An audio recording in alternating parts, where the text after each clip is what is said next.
Mangga menika sedayanipun para tamu, Bapak RT dalah para kanca, para kadang menika pun katuran minggah wonten ing sasana panglipur lumantar Depagong nyampur sari. Dalu punika pun selingi irama gagrag tayub sesarengan HS audio.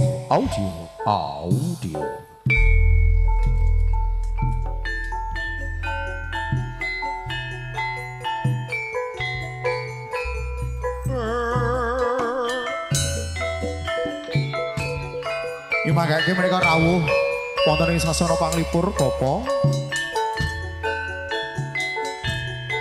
Pak RT dalah para kanca monggo.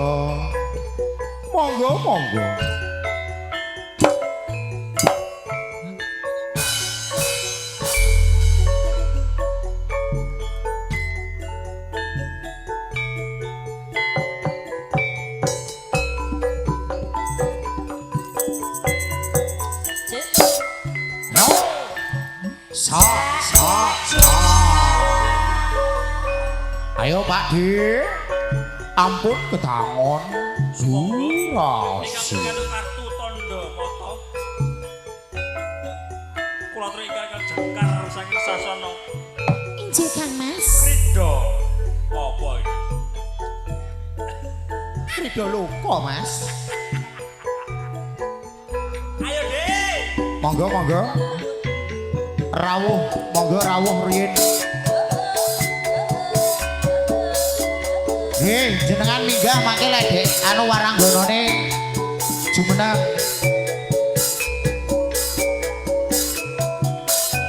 Siji loro ayo Mbah. Ya.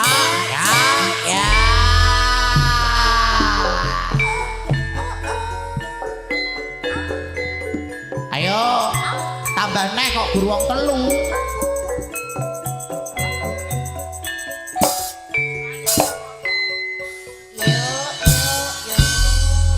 Ayo Dek.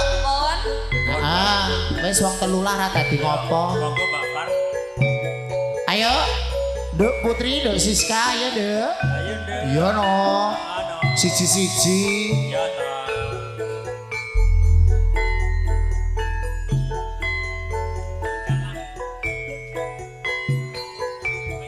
Alon-alon ya Mbah, ije prawan kabeh.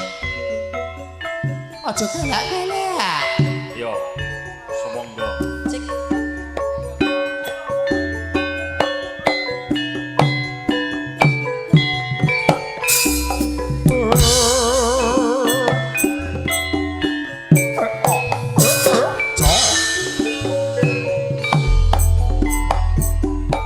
Roro junggrang kowe pancen ayu tenan.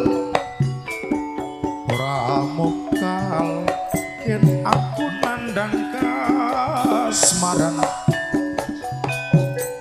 Waspadakno prajuritmu kelaparan. Mula kowe dadi wanita koyongan. Alon-alon Joko bentuk kowe aja malungku. rahiku Barang iki kanggo kudu rampung. kula pati Kang Mas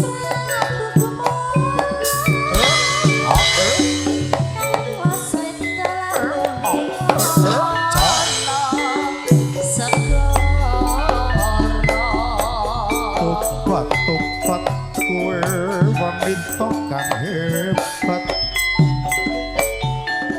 Ora ngerti yen Bandung lanange jagat.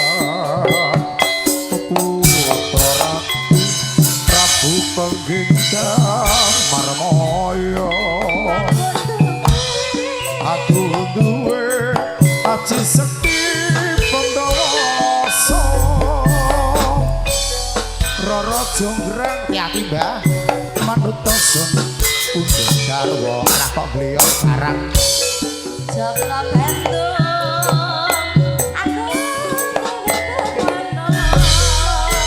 bentuk aku Mukong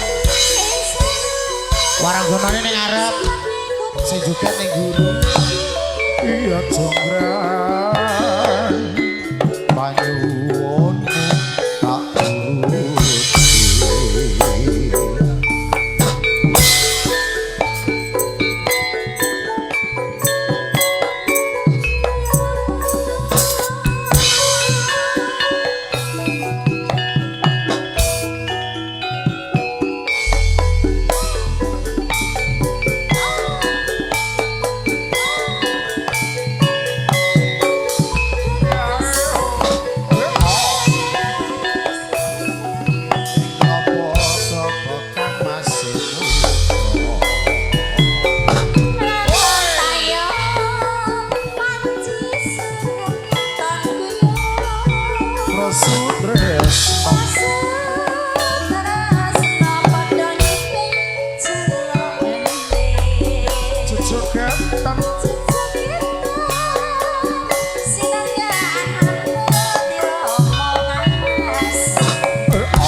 Sembah nuwun, Mbah.